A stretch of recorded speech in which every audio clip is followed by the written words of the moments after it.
Well, good evening. Welcome to Grover Hill Zion United Methodist Church Thursday evening devotions from around the kitchen table, where for many weeks now we've been discussing some of the great hymns of the church and the history behind those hymns and the circumstances that perhaps that they were written in, just so that maybe it'll help us in our faith journey as well.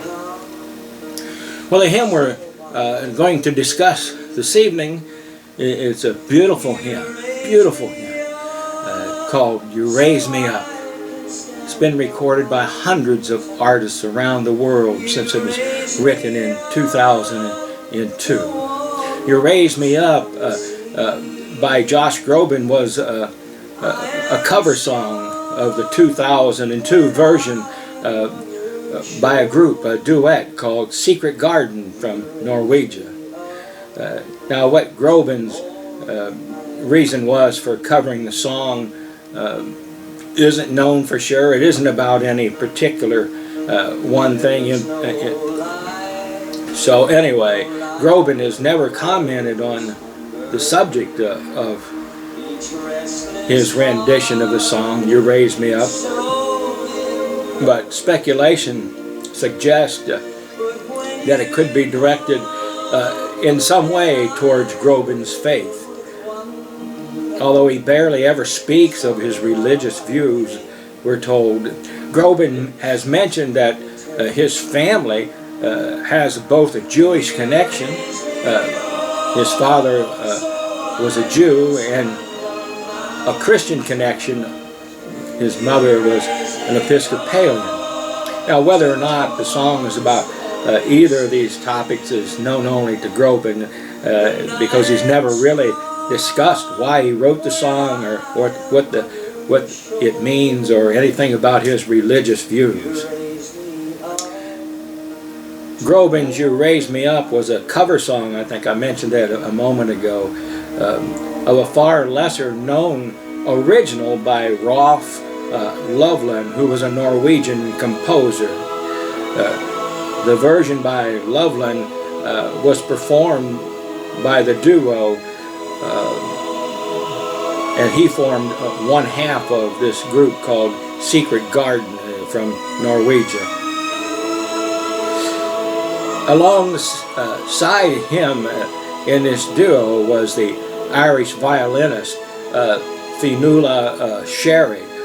Now the two, as they recorded this song, wouldn't see much commercial success. It didn't do very well for them with the original release of the song. But it did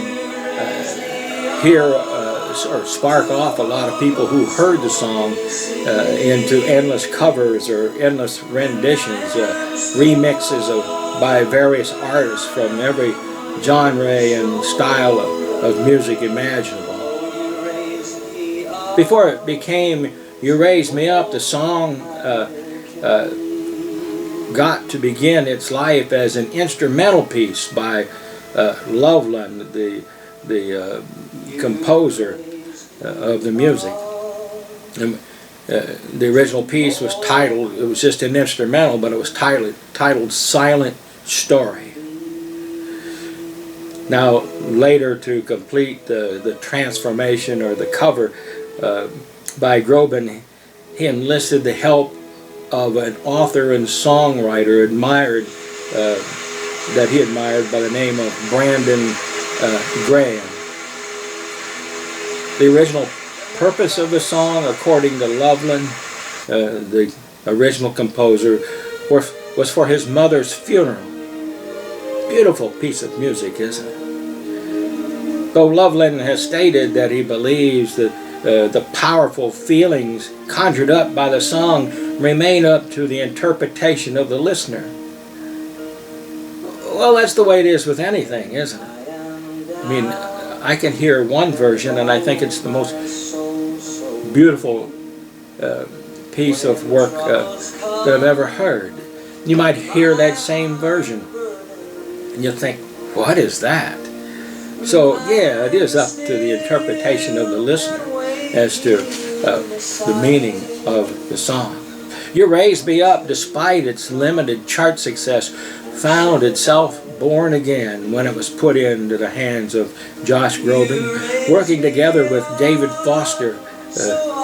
David Foster wrote the song called The Prayer. You may be familiar with that. And Andrea Bocelli sang that song a lot with various artists.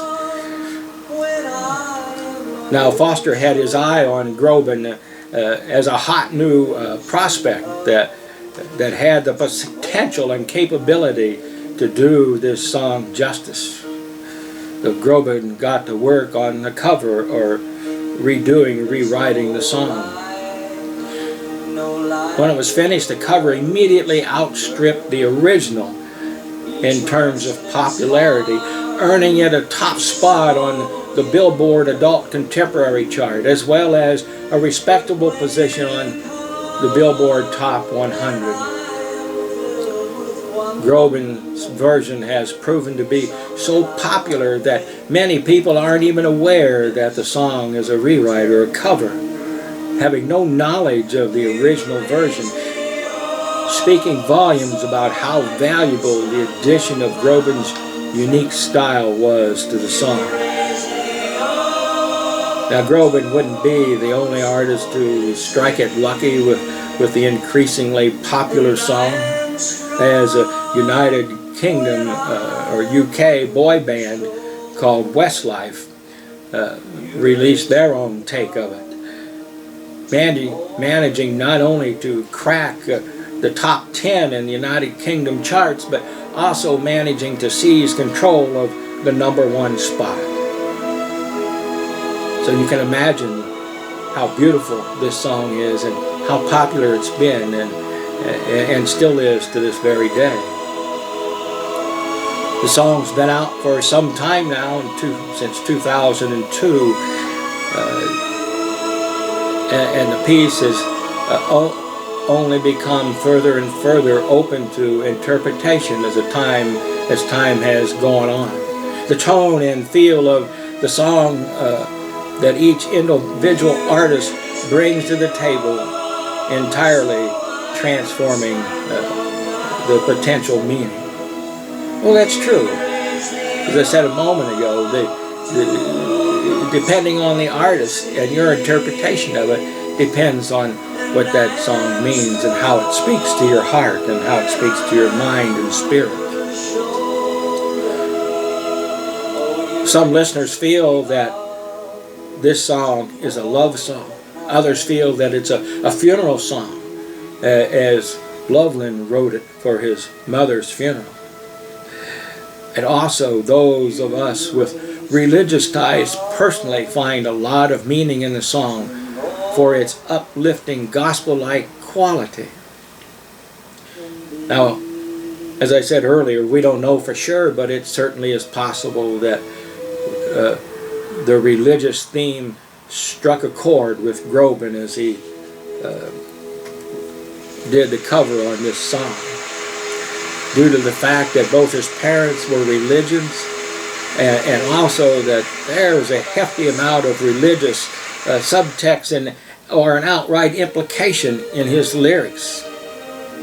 It wouldn't necessarily be too much of a stretch to imagine that it was this aspect of the song that appealed to Groban as he wrote this song. For Daniel O'Donnell, Daniel O'Donnell is an Irish singer, very popular in the United Kingdom and Australia. He worked with PBS station up in Bowling Green here a few years ago, and then he was in Fort Wayne, and I saw him over there, and I have some of his music. Beautiful singer, he's in the background, just beautiful singer. He sang this song and recorded it and performed it as a religious song. In Ireland and the United Kingdom, it rose to number 22 on the charts in the UK. Now for me, when I hear this song, I'm reminded that in God's presence, I am lifted up to stand on mountains. I don't have to feel down and out or weary. I just go about everyday life, and I don't let too many of the pressures of life get to me anymore. I've been through too much, as many of you have.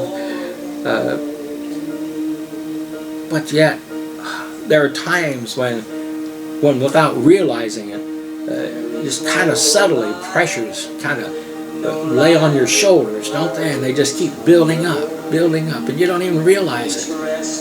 When I hear this beautiful song, when the end comes, then I just feel like I'm just floating on the air, so that God is picking my feet up and standing me on the mountains, standing me on the higher ground. Let me just share with you. In fact, I'd encourage you to go on the internet, go to YouTube, and look up "You Raise Me Up" by Daniel O'Donnell or Josh Groban, and listen to the words, and you'll be in for a blessing. Let me share with you the words, just to the one verse here. When I am down and oh my soul so weary, when troubles come and my heart's burden be, then I am still and wait here in the silence until you come and sit a while with me. You raise me up so I can stand on mountains. You raise me up to walk on stormy seas. I am strong when I am on your shoulders. You raise me up to be more than I can be. Sometimes we get down and out, or we just get a little discouraged. Sometimes we need to remember that it's not about depending on ourselves, but about depending on God, who says, I will raise you up to be more than you can be. Well, have a great and blessed week.